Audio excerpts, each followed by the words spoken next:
ચાલો મિત્રો, કેમ છો બધા? મજામાં? સૌપ્રથમ સર્વ મિત્રોને મારા જય શ્રી કૃષ્ણ. 11 તો આજે આપણે બનાવીએ છીએ મસ્ત આઈટમ ફરાળી પૂડા, ગળિયા પૂડા. તો એની અંદર આપણે શું લઈશું મિત્રો? મોરૈયો.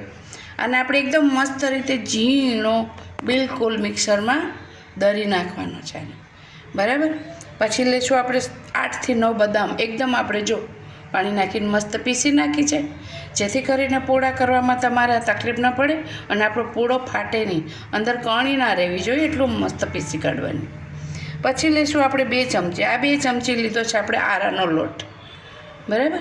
આરાનો લોટ એટલે લેવાનો છે કે આને પૂડાને ફાટવા ના દે, એકદમ મસ્ત રીતે સરસ એનું પગ કઢાવાય ને એકદમ સ્મૂથ બને એકદમ, એટલા માટે આપણે આરાનો લોટ લેવાનો.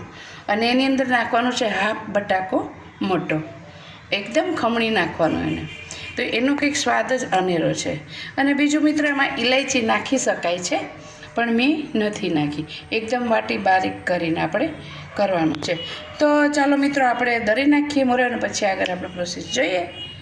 ઓકે મિત્રો આપણે છે ને મસ્ત રીતે મોરૈયો દરી નાખ્યો એકદમ મિક્સરની અંદર. એટલે પહેલાં નાખવાનો છે આપણે મોરૈયો દરેલો, બરાબર. અને પછી નાખશું આપણે આરાનો લોટ, બિલકુલ આપણા હાથ બી નહીં બગડે અને પૂડા થઈ જશે તૈયાર. પછી 2 ચમચી લેવાનો છે. પછી આપણે 5 થી 6 જે આપણે બદામ લીધી છે એ લેવાની છે, એકદમ ક્રશ કરી નાખવાની છે. અને 1 હાફ બટાકો લીધો છે, એને છીણી નાખ્યો છે, પણ એને ક્યારે નાખવાનો? હમણાં નહીં નાખવાનો, કેમ કે આને આપણે હજી આમાં ગ્રાઇન્ડર મારીને મિક્સ કરશું, પછી એને નાખવાનો. અને ગ્રાઇન્ડર સાથે જો આને મિક્સ કરો તો ચીકણું થઈ જાય, બટાકો ચીકણો કરી નાખે આપણો બેટર, એટલે એની અંદર પહેલાં બટાકો નહીં નાખવાનો.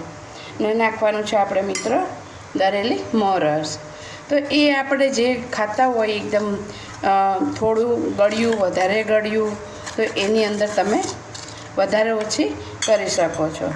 અને મસ્ત રીતે આને આપણે એકદમ મિક્સ કરી લેવાનું છે. અને મિત્રો આની અંદર વાપરવાનું છે આપણે દેશી ઘી.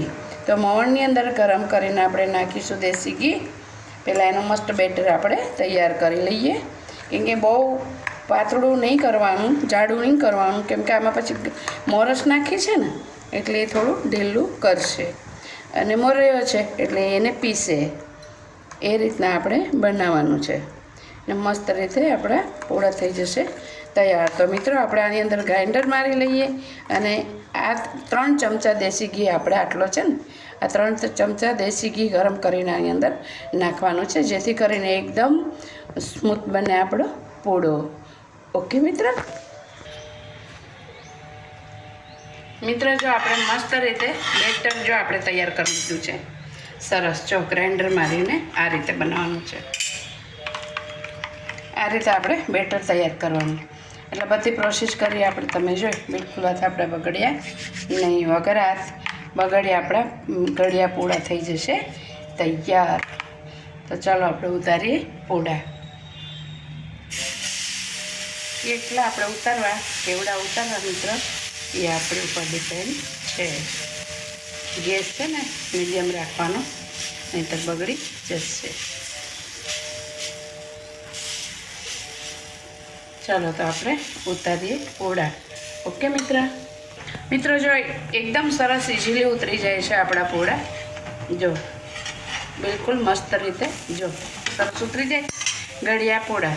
તો આની બધી મેં રેસીપી અંદર મસ્ત બધી રીત બતાવી છે, પ્રમાણ કરો. દરેલી મોરસ અવશ્ય નાખવાની, જેથી કરીને ફટાફટ ઓગળી જાય. તો ચાલો મિત્રો, આપણે ફટાફટ બનાવી લઈએ. ઓકે મિત્રો, આપણે ઓલરેડી આપણા ફરાળી પૂડા બની ગયા છે તૈયાર.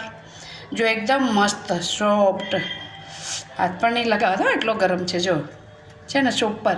અને પણ આપણે ઉપડે છે પણ ચણાના લોટની જેમ. તમને લાગે ને કે આની અંદર બટાકો હશે કે શું હશે, એટલા સરસ બન્યા છે. અને મિત્રો 11 ફરાળમાં જરૂર બનાવજો, બહુ ઇઝી છે અને ફટાફટ બની જાય છે. તો ગમ્યો કે ના ગમ્યો તમે કોમેન્ટ કરજો. અને સર્વ મિત્રોને મારા જય શ્રી કૃષ્ણ.